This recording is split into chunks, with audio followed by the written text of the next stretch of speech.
Good morning students. Last class में chapter number 3 में हमने कुछ बेसिक टर्म्स पढ़े थे। उसमें हमने पहला पढ़ा था कैपिटल, दूसरा ड्राइंग, तीसरा एसेट्स, चौथा लायबिलिटी, पांचवा debtors and sixth one creditors. ये सब हमने पढ़ लिए थे और आज जो हम पढ़ेंगे वो है 7th expenditure.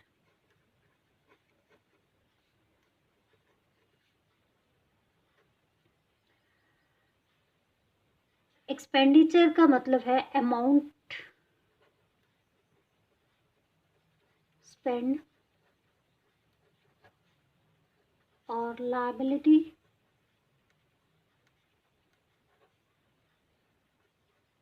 incurred for acquiring assets, goods और सर्विसेज। जब भी कोई अमाउंट हम स्पेंड करते हैं कुछ एसेट्स खरीदने के लिए तो उसको हम बोलते हैं एक्सपेंडिचर। चाहे हम एसेट्स खरीदे, चाहे गुड्स खरीदे, चाहे हम कोई सर्विस ले, तो उसको हम बोलते हैं एक्सपेंडिचर। तो एक्सपेंडिचर सिर्फ डायरेक्ट खर्चे के लिए नहीं होता है, वो लायबिलिटी इनकर्ड भी होता है। कई बार क्या करते हैं, हम सर्विस ले लेते हैं, गुड्स परचेज कर लेते हैं, एसेट्स खरीद लेते हैं, बट उसका पैसा हम कुछ देर के बाद पे करते हैं, से 2 मंथ्स, 3 मंथ्स, 4 मंथ्स, बट वो क्या है, हमारी लायबिलिटी इनकर्ड, वो भी हमने देना है। कहने का मतलब है कोई भी अमाउंट जो हम कोई एसेट्स, गुड्स या सर्विस खरीदते हैं, वो अमाउंट जो स्पेंड करते हैं उसको बोलते हैं हम क्रेडिटर्स। तो सॉरी, एक्सपेंडिचर। एक्सपेंडिचर 3 तरह के होते हैं, कैपिटल एक्सपेंडिचर,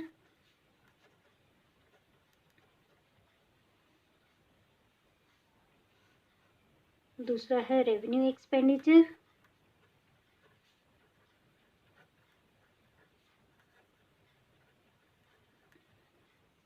तीसरा है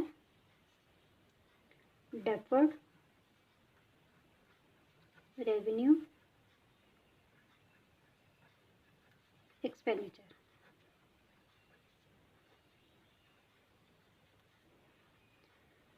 अभी जो हम बात करेंगे, सबसे पहले हम करेंगे कैपिटल की और रेवेन्यू। कैपिटल एक्सपेंडिचर जो है वो ह्यूज अमाउंट स्पेंड करते हैं। तो ह्यूज अमाउंट हम किस किस पे स्पेंड करते हैं? Purchase of assets,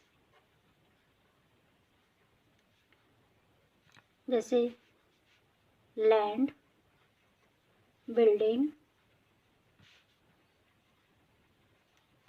furniture etcetera. और सबसे पहला है परचेज ऑफ एसेट्स, इसका एक पॉइंट आ गया, उसमें लैंड आ गई, बिल्डिंग आ गया, फर्नीचर। दूसरा है इसमें इन्वॉल्व, जैसे मैंने बताया कि ये हमारे मोटे खर्चे होते हैं, अगर हम जनरल उसमें बोले तो मोटे खर्चे, तो इसका मतलब huge amount is involve. Third, हम इसका अगर बेनिफिट लें, बेनिफिट की बात करें तो बेनिफिट होता है 1 साल से ज़्यादा। जैसे कि आपके इसका हमने बताया कि परचेज ऑफ एसेट्स है, तो वो एक दिन में तो ख़त्म होंगे नहीं, ना ही 1 साल से 2 ईयर, 3 ईयर, 4 ईयर, 5 ईयर, उसका बेनिफिट हमें लॉन्ग टर्म के लिए मिलता रहता है। तो इसीलिए वो अमाउंट जो हम स्पेंड करते हैं एसेट्स खरीदने पे, उसको बोलते हैं कैपिटल। अब आती है बारी रेवेन्यू की। तो ये अगर ह्यूज अमाउंट है, ये मोटे खर्चे हैं, तो ये हमारा जो रेवेन्यू है वो क्या है? छोटे खर्चे हैं। तो कहने का मतलब एग्जॉस्टेड इन 1 ईयर, 1 साल के अंदर ही जो खत्म हो जाए। तो उसमें हम कौन कौन से लेते हैं? अगर किसी पेमेंट करनी है, किसी की सैलरी देनी है,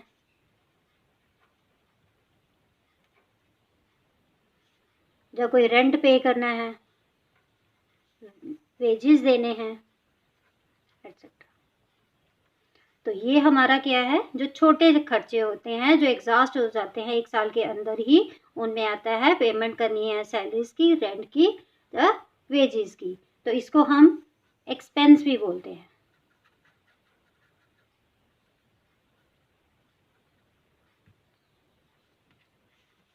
तो डेफर्ड हम अभी पढ़ते हैं थोड़ी देर के बाद। फिर हम ले लेते हैं 8 हमारा है इनकम या प्रॉफिट।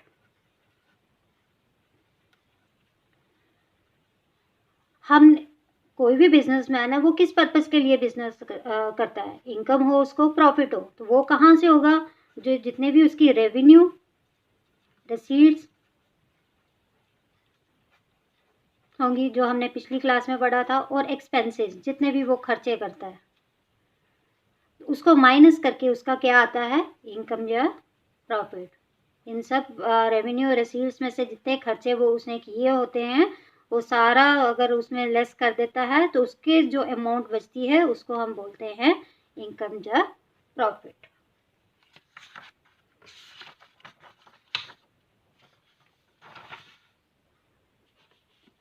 अब पढ़ेंगे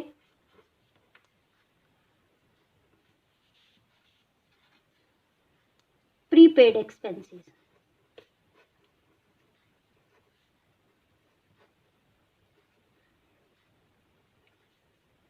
अगर इसको हम लेमैन की भाषा में बोलें, प्रीपेड कोई भी एक्सपेंस जो हमने पहले ही पे कर लिया हो, कहने का मतलब एक्सपेंसेस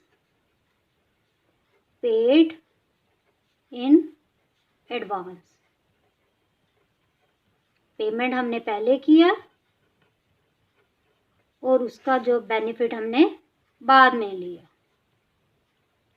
उनको बोलते हैं हम प्रीपेड एक्सपेंसेस।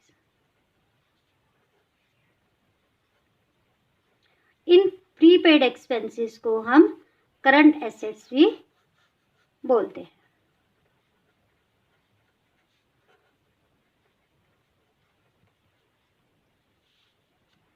इसकी एग्जांपल अगर मैं आपकी भाषा में दूं कि जब आप मोबाइल रिचार्ज करते हो तो दो तरीके से हम पेमेंट करते हैं, या तो उनको प्रीपेड होते हैं या पोस्ट पेड।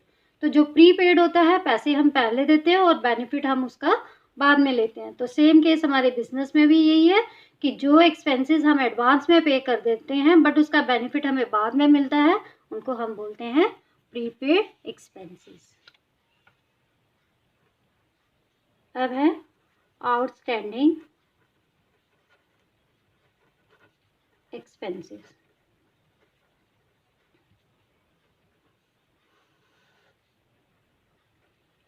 आउटस्टैंडिंग एक्सपेंसेस है, इसका कहना है कि बेनिफिट हम पहले लेते हैं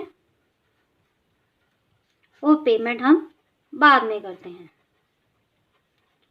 उन खर्चों को हम बोलते हैं आउटस्टैंडिंग एक्सपेंसेस। जैसे सपोज इसकी एग्जांपल है कि आपके पास एम्प्लॉई है, आपने हायर किया हुआ है, वो डे 1 से काम कर रहा है, ठीक है, बट सैलरी उसको कब मिलती है, मंथ के लास्ट में।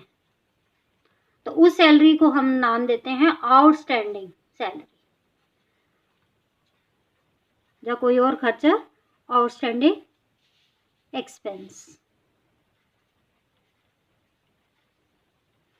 बेनिफिट हमने डे 1 से ही उससे अपने एम्प्लॉय से लेना शुरू कर दिया था, बट सैलरी हमने उसको क्या दी, लास्ट में दी, इसीलिए उसको हम बोलते हैं आउटस्टैंडिंग सैलरी या आउटस्टैंडिंग एक्सपेंस। और इसलिए जैसे हमने इसको करंट एसेट्स बोला था प्रीपेड को, और ये हमारा करंट लायबिलिटी है। इस टर्म के बारे में मैंने लास्ट क्लास में आपको लेक्चर दिया था, आई होप आपको पता होगा। अब नेक्स्ट है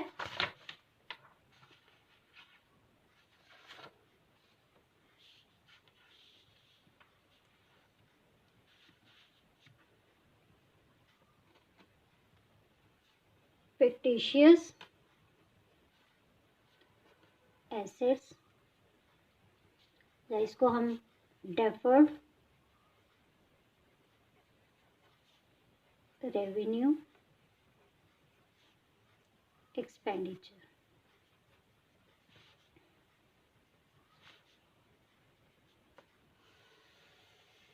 ये जो हम पढ़ेंगे उसका नाम फिक्टिशियस एसेट्स भी है और डेफर्ड एक्सपेंस भी है।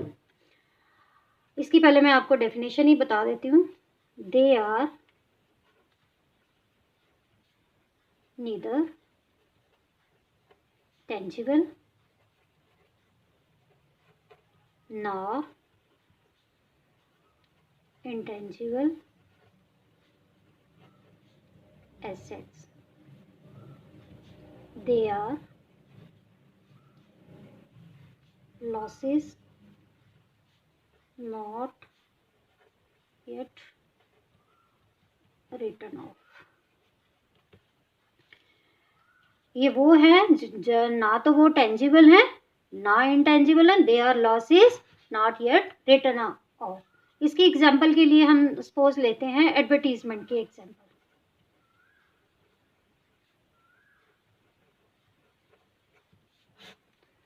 अगर सपोज कंपनी एडवर्टीजमेंट करती है इस फाइनेंशियल ईयर में, ठीक है, 5 करोड़ वो स्पेंड करती है, वो किसी मॉडल को पैसे देते हैं एडवर्टीजमेंट के लिए 5 करोड़, बट इसका जो बेनिफिट है अगले 5 सालों तक मिलता है।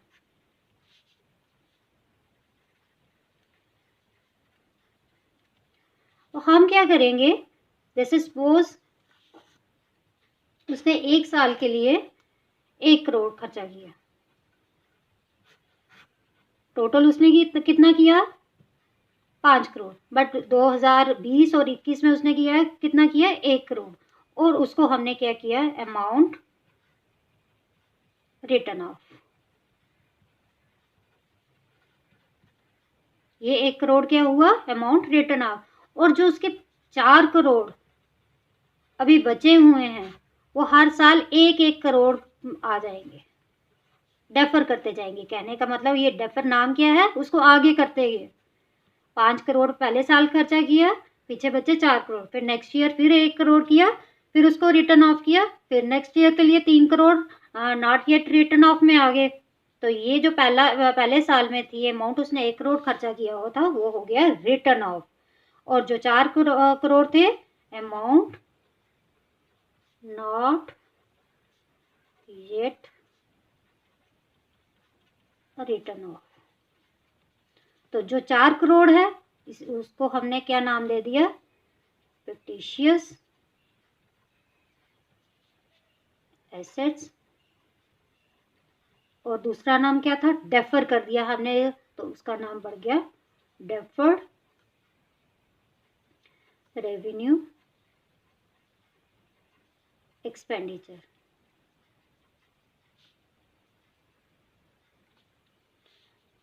एक करोड़ अमाउंट जिस साल का फाइनेंशियल ईयर हुआ 1 करोड़ उसने अमाउंट रिटर्न ऑफ कर दी, और बाकी जो 4 करोड़ थे नेक्स्ट ईयर के लिए डेफर कर दिया, तो इसीलिए इसका नाम फिक्टिशियस एसेट्स और इसका नाम डेफर रेवेन्यू एक्सपेंडिचर हो गया है। ये एक्सपेंडिचर है बट इसका नाम क्या किया डेफर करते गए, इसीलिए इसका नाम पड़ गया डेफर रेवेन्यू एक्सपेंडिचर। नेक्स्ट हम लेते हैं 12 डिस्काउंट। जब भी सेल लगती है आप लोग वर्ड तो पढ़ा सुना ही होगा आपने, डिस्काउंट। डिस्काउंट मतलब छूट। तो हमारे बिजनेस में जो डिस्काउंट है उसको भी डिस्ट्रीब्यूट किया गया है 2 तरह में, ट्रेड डिस्काउंट, दूसरा है कैश डिस्काउंट।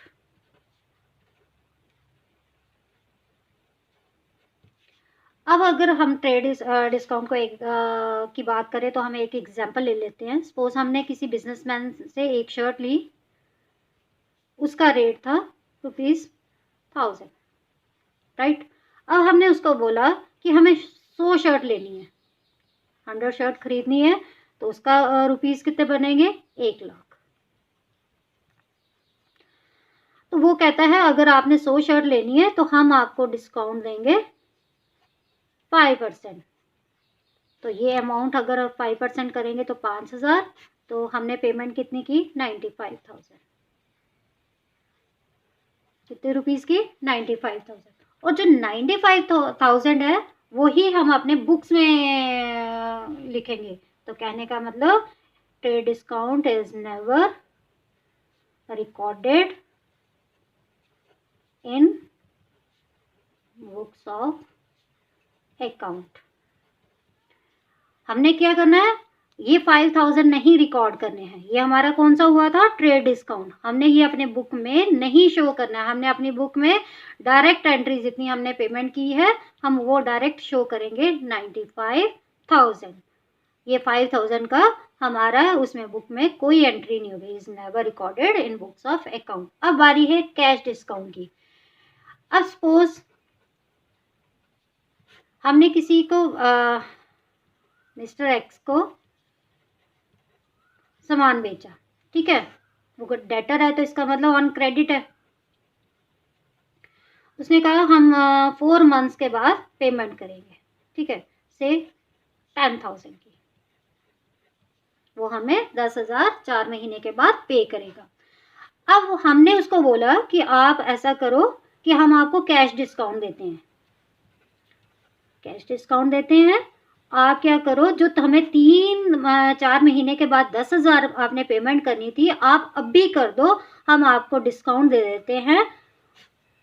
तो उस डिस्काउंट को हम बोलते हैं कैश डिस्काउंट, और आप अभी पेमेंट कर दो और हमें 9,000 दे दो, ठीक है।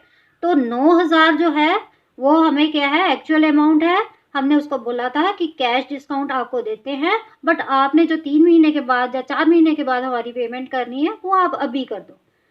तो जो कैश डिस्काउंट है वो हमारे बुक्स में रिकॉर्ड होगा, is recorded in books of account. हम अपनी बुक्स में ये रिकॉर्ड करेंगे। क्या करेंगे, कितना पैसा हमें आया, इतना पैसा हमने उसको कैश डिस्काउंट दिया। मेरे ख्याल से आज जो मैंने पढ़ाया वो आपको समझ आ गया है। बाकी जो इसकी बेसिक टर्म्स है वो हम नेक्स्ट क्लास में करेंगे, और साथ में इसकी जो PDF है वो मैंने ऑलरेडी आपको दे दी है पिछले लेक्चर में सारी बना के।